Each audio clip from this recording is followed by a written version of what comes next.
Hello everyone, welcome to my channel जिसका नाम है ऑनलाइन वाला। और आज की हमारी वीडियो का टॉपिक है रिटर्न्स का।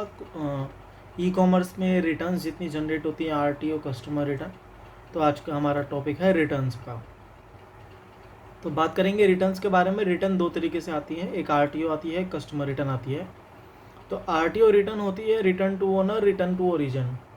तो आरटीओ रिटर्न वो होती है कि जो कस्टमर के पास पहुंचने से पहले ऑर्डर्स कैंसिल हो जाते हैं, कस्टमर लेने से मना कर देता है और पेमेंट नहीं देता है, तो वो ऑर्डर कैंसिल्ड होते हैं और एज अ आरटीओ सेलर को वापस डिलीवर करे जाते हैं सेम कोरियर पार्टनर के थ्रू जिसके थ्रू गया था। सपोज एक्सप्रेस बीस कोरियर लेके जा रहा है कस्टमर के पास, आरटीओ में एक्सप्रेस बीस ही कोरियर वापस लाएगा, कहीं पे भी कोरियर चेंज नहीं होगा, सेम ट्रैकिंग नंबर पे आपका पार्सल वापस आ जाएगा।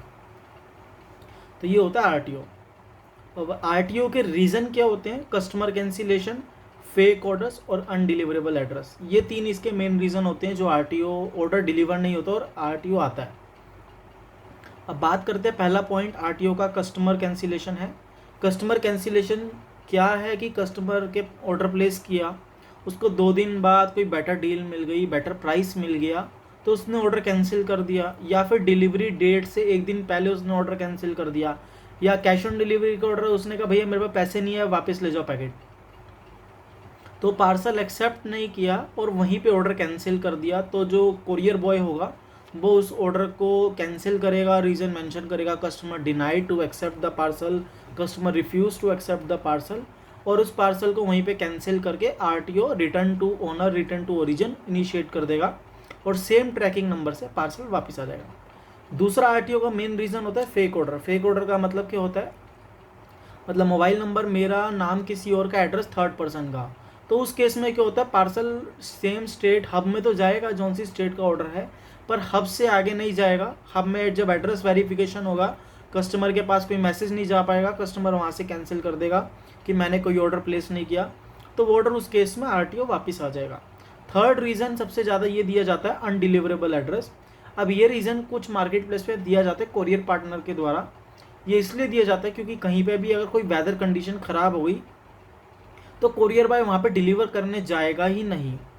सपोज़ कहीं बारिश आ रही है, कहीं वेदर ख़राब है, बाढ़ आई है, पानी भरा हुआ है, या कोई भी रीज़न है, या भूकंप आ गया, या कुछ भी हो गया, तो कोरियर बॉय उस केस में उस एरिया में डिलीवरी देने जाएगा ही नहीं और वहीं पे हब में बैठे बैठे अनडिलीवरेबल एड्रेस मार्क कर देगा और ऑर्डर को आरटीओ इनिशिएट कर देगा। तो इस केस में कस्टमर कंप्लेंट ज़्यादातर यही करते हैं कि हमारे पास ऑर्डर नहीं आया और कोई हमारे को कॉल नहीं आया, कोई कुछ नहीं आया और हमारा ऑर्डर भी हमारे को नहीं मिला। तो ये वो केस होता है अनडिलीवरेबल एड्रेस वाला, जिसमें कोरियर आपको आरटीओ भेज देता है पार्सल, कस्टमर को इन्फॉर्मेशन भी कन्वे नहीं किया जाता, वहीं से आपका ऑर्डर जो है हब से ही कोरियर के आरटीओ इनिशिएट कर दिया जाता है। तो ये तो आरटीओ के रीजंस हैं, जो आरटीओ हमारे जो भेजते हैं और वापस आते हैं आरटीओ। तो ये वो है जो कस्टमर के पास पहुँचे ही नहीं, या कस्टमर ने लेने से मना कर दिया। अब दूसरा रिटर्न का रीज़न होता है कस्टमर रिटर्न। कस्टमर रिटर्न कौन सा होता है? जो कस्टमर के पास ऑर्डर गया, कस्टमर ने पार्सल एक्सेप्ट किया, उसने खोला, फिर उसको कोई भी रीज़न हो, पसंद नहीं आया हो, कुछ भी हो, एक्सेप्ट करने के बाद उसने ऐप में या वेबसाइट पे जाके रिटर्न की रिक्वेस्ट डाली और फिर रिटर्न एक्सेप्ट हुआ। कोरियर पार्टनर रिटर्न रेज होने के बाद एक नया ट्रैकिंग नंबर जनरेट होगा, कोरियर पार्टनर का कोरियर बॉय उसके पास जाएगा और वो उससे पार्सल लेगा, उस नए ट्रैकिंग नंबर के कोरियर बैग में पैकेट को पैक करेगा और फिर वो आपके पास लाएगा। मतलब कस्टमर ने पार्सल लिया, पार्सल लेने के बाद उसने अपने पास रखा और फिर रिटर्न की रिक्वेस्ट रेज करी। तो ये होता है कस्टमर रिटर्न, जो कस्टमर ने पार्सल ले लिया और उसके बाद रिटर्न रेज कर रहा है। तो कस्टमर रिटर्न के मेन रीज़न क्या होते हैं? कि पहला होता है क्वालिटी का, कि कस्टमर को प्रोडक्ट का क्वालिटी पसंद नहीं आया, उसने उस वजह से रिटर्न रेस कर दिया।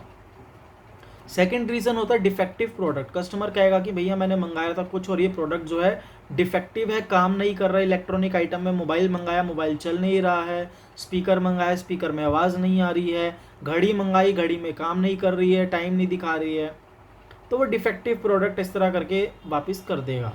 थर्ड रीज़न आता है डैमेज का, कि कुछ भी मंगाया कि टूटा हुआ निकल गया, भैया ग्लास मंगाए या माउस मंगाया, माउस डिफेक्टिव निकल गया, टूटा हुआ निकल गया, प्लास्टिक टूटा हुआ है, टीवी मंगाया, टीवी की स्क्रीन डैमेज है, टूटी हुई है, शूज़ मंगाए, जूते फटे हुए आ गए तो वो डैमेज हो गया। तो इस तरह के डैमेज केस में कस्टमर डैमेज प्रोडक्ट में भी रिटर्न रेस कर सकता है। अब चौथा रीज़न है डिफरेंट प्रोडक्ट का। मंगाया था रेड कलर की टी शर्ट, आ गई ब्लू कलर की, तो कस्टमर कहेगा कि भैया डिफरेंट प्रोडक्ट मेरे को रिसीव हुआ है। सपोज कस्टमर ने वायरलेस माउस मंगाया था, उसको वायर वाला चला गया, तो वो कहेगा डिफरेंट प्रोडक्ट रिसीव हो गया, मतलब मंगाया था कुछ और आया था कुछ। अब अगला रीज़न जो है वो नया इनिशिएट किया गया है, I don't like the product. इसमें क्या होता है, इसमें कुछ नहीं होता है, कस्टमर से कोई क्वेश्चन नहीं पूछा जाता है। जहाँ पे आप देखेंगे वेबसाइट्स पे, जहाँ पे मेंशन होता है कि no question asked for returns, return आप कर सकते हो, कोई क्वेश्चन नहीं पूछा जाएगा, आप बेझिझक रिटर्न रेज कर सकते हो प्रोडक्ट के लिए। अगर आपको कोई भी रीज़न पसंद नहीं आया, कुछ भी है, तो आपसे कुछ नहीं पूछा जाएगा। तो वहाँ उस केस में ये रीज़न मेंशन होता है, I don't like the product. इसमें कस्टमर जाएगा, कोई एक्सप्लेनेशन नहीं देनी है, बस यहाँ पे डालते ही रिटर्न अप्रूव हो जाएगा। तो यहाँ पे कस्टमर से कोई सवाल नहीं पूछा जाता, कस्टमर का यहाँ पे रिटर्न अप्रूव हो जाता है। तो ये है कस्टमर रिटर्न के रीज़न की, इन रीज़न से कस्टमर रिटर्न आता है। अब बात करते हैं चार्जेस की। आरटीओ में सेलर को कोई भी चार्ज नहीं लगता। कुछ कंपनी आरटीओ के चार्जेस लेती हैं, जिस तरह स्नैपडील हो गया, शॉपक्लूज हो गया, बाकी एक दो ब्रांड और हैं जो आरटीओ के लिए चार्ज लेते हैं। बाकी कोई कंपनी आरटीओ के चार्ज नहीं लेती है। अब बात करें कस्टमर रिटर्न की, कस्टमर रिटर्न में क्या चार्जेस हैं। कस्टमर रिटर्न में कंपनी टू कंपनी वेरी करता है। जिस तरह अमेज़ोन है, अमेज़ोन फॉरवर्ड का अगर 90 ले रहा है तो रिटर्न में 50% लेगा। तो मतलब आपका टोटल अगर अमेज़ोन पे कस्टमर रिटर्न आता है तो 500 ग्राम के आपको करीब 150 रुपये के आसपास लगेंगे। अब यहीं पे मीशो पे कस्टमर रिटर्न आता है, आधा किलो की कैटेगरी है, तो आपका जो है मीशो पे फॉरवर्ड नहीं लेता मीशो, आपको कस्टमर रिटर्न में करीब 120 रुपये से लेके 180 रुपये तक लग सकता है आधा किलो का, जो कोरियर टू कोरियर उनका रेट चार्ट दिया गया है उस हिसाब से। अब बात करें फ्लिपकार्ट की, फ्लिपकार्ट में आधा किलो के 200 रुपये तक लगते हैं, 180 रुपये से लेके 230 रुपये तक फ्लिपकार्ट आधा किलो का कस्टमर रिटर्न का चार्ज करता है। अब बात करें ग्लो रोड की, ग्लो रोड पे 155 रुपये से लेके 175 रुपये तक आधा किलो के चार्ज किए जाते हैं। तो ये कस्टमर रिटर्न में सेलर को इतना चार्जेस देना पड़ता है, इसको चाहे आप पेनल्टी कह लो या कुछ भी कह लो, पर सेलर को एक कस्टमर रिटर्न पे इतना चार्ज लगता है। बात करें कि इन रिटर्न्स को अवॉइड कैसे कर सकते हैं, तो बताना चाहूँगा आरटीओ को अवॉइड करने के 2-3 रीज़न हैं। एक तो आपको पैकेजिंग मटेरियल जोन सी कंपनी है वही यूज़ करे, जो रिकमेंड किया जा रहा है कंपनी के द्वारा वही यूज़ करें। सपोज़ फ्लिपकार्ट कहता है कि आप फ्लिपकार्ट की पैकेजिंग यूज़ करें, तो आप फ्लिपकार्ट की पैकेजिंग यूज़ करें। उसमें क्या होगा, कस्टमर के पास पार्सल जाएगा, कस्टमर को ट्रस्ट है फ्लिपकार्ट पे, वो देखेगा फ्लिपकार्ट की पैकेजिंग में फ्लिपकार्ट का ऑर्डर आया है तो वो एक्सेप्ट कर लेगा। अगर आप किसी अदर कोरियर में भेजते हैं तो मोस्ट ऑफ द कस्टमर कहते हैं कि हमने ऑर्डर प्लेस नहीं किया, हमारे को फ्लिपकार्ट से कोई भी सिंपल कोरियर में आ गया, हमारे को ट्रस्ट नहीं है, तो हम पार्सल एक्सेप्ट नहीं करेंगे। तो उस केस में आरटीओ इंक्रीज़ हो जाता है। सेम ऐसे ही मीशो पे है। मीशो पे अगर आप मीशो का पैकेजिंग मटेरियल यूज़ करेंगे तो आपको प्रॉपर सेफ्टी रहती है कि आरटीओ कम रहेगा और ऑर्डर सक्सेसफुल कस्टमर के पास डिलीवर हो जाएगा बिना किसी टेम्पर्ड के, बिना पार्सल को बीच में डैमेज हुए। अब बात करें कस्टमर रिटर्न को रोकने का, कि कस्टमर रिटर्न कम कैसे किया जा सकता है, कस्टमर रिटर्न का रेशो कम किया कैसे जा सकता है, तो इसके कुछ ही रीज़न है। बाकी कस्टमर रिटर्न तो टोटल यूज़र बिहेवियर के ऊपर है। अगर कस्टमर को पसंद नहीं आया तो आप कुछ कर नहीं सकते, उसमें कस्टमर के ऊपर है, उसको कैसा समझ आता है प्रोडक्ट उसके ऊपर डिफाइन करता है कस्टमर को कितना पसंद आया कितना पसंद नहीं आया। तो कस्टमर रिटर्न रोकने के लिए हम सबसे पहले ये कर सकते हैं कि अपने प्रोडक्ट का क्वालिटी अच्छा रख सकते हैं, ताकि कस्टमर को एटलीस्ट क्वालिटी रीजंस में कम कस्टमर हो जिनको क्वालिटी डिससेटिस्फेक्शन हो, मैक्सिमम कस्टमर को क्वालिटी इतना अच्छा दे कि वो सेटिस्फाई हो जाए। सेकेंड पॉइंट है प्राइस का, कि सपोज जो सेलिंग प्राइस है वो कस्टमर को जस्टिफाई हो उस क्वालिटी के हिसाब से। अगर कस्टमर को 500 रुपये के हमने ट्रैक पैंट भेजा है तो कस्टमर को 500 वाली क्वालिटी मिलनी चाहिए, जो उसको रिटेल की शॉप पे या होलसेल तो नहीं, रिटेल की शॉप पे जो 500 रुपये में वो बाहर जाके ट्रैक पैंट लेता था, एटलीस्ट उसको वही क्वालिटी सर्व की जाए। अदरवाइज़ कस्टमर कहेगा कि मेरे को चीप क्वालिटी का प्रोडक्ट आ गया 500 रुपये में, तो वो वापस कर देगा। इसमें दोनों ही कंडीशन आ गई, कस्टमर कहेगा चीप क्वालिटी है और 500 रुपये में उसको प्राइस हाई लगेगा। तो यही हमारे को ध्यान रखना है कस्टमर रिटर्न में, कि हम जो है क्वालिटी और प्राइस कस्टमर को सर्व करें तो जस्टिफाई होना चाहिए।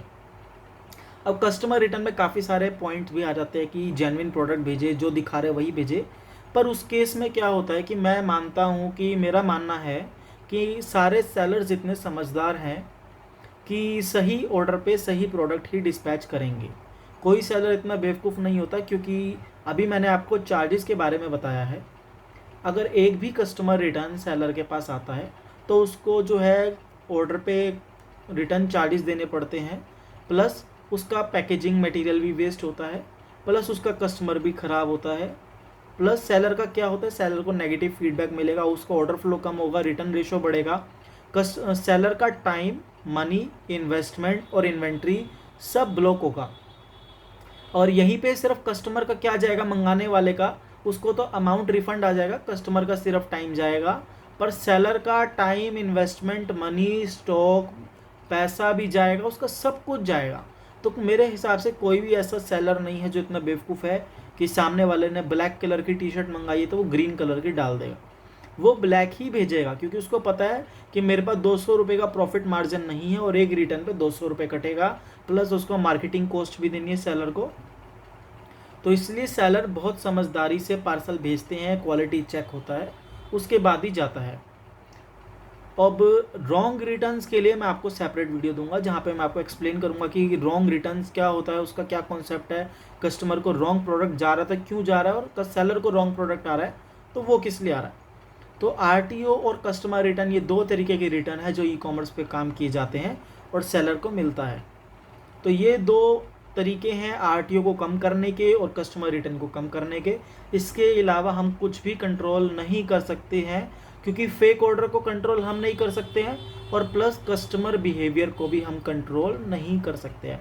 कस्टमर को प्रोडक्ट पसंद नहीं आया तो नहीं आया, वो रिटर्न करेगा। कलर पसंद नहीं आया, नहीं आया। शेड पसंद नहीं आया, प्रोडक्ट का शेड पसंद नहीं आया, क्वालिटी पसंद नहीं आई तो नहीं आई, वो रिटर्न कर देगा। कस्टमर के पास 100 बहाने हैं रिटर्न करने के। और आरटीओ में कंपनी को पता है कैसे फेक ऑर्डर देना है, कहाँ किसका नाम यूज़ करना है, कहाँ डेटा मैनिपुलेट हो रहा है। आरटीओ भी हमारे हाथ में नहीं है। जैसे आप मार्केटिंग बजट बढ़ाओगे आपका आरटीओ इंक्रीज 100% होगा। पहले 10% आरटीओ आता था, अब 25% तक जाएगा।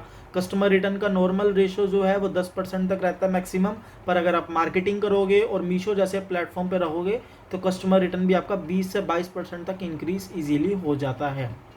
तो हमेशा की जैसे मैं कहता हूँ कि आरटीओ और कस्टमर रिटर्न का मार्जिन लेके चले अपने ऑर्डर में, अपना प्रॉफिट मार्जिन कैलकुलेट करें, मार्केटिंग का मार्जिन लेके चले ताकि आपको लॉस बियर ना करना पड़े। तो ये थी हमारी वीडियो रिटर्न्स के ऊपर। अगर आपको मेरी वीडियो पसंद आई हो तो प्लीज़ चैनल को लाइक करें, शेयर करें, सब्सक्राइब करें चैनल को, और अपने व्यूज़ कमेंट करके बताएं आपको किस टॉपिक पे व्यू चाहिए। इस टॉपिक में अगर आपको क्या अच्छा लगा तो प्लीज़ वो भी कमेंट करके बताइए। बाकी पूरी डिटेल्ड आपको मैं इसके बारे में डिस्क्रिप्शन में मेंशन कर दूँगा। Thank you very much.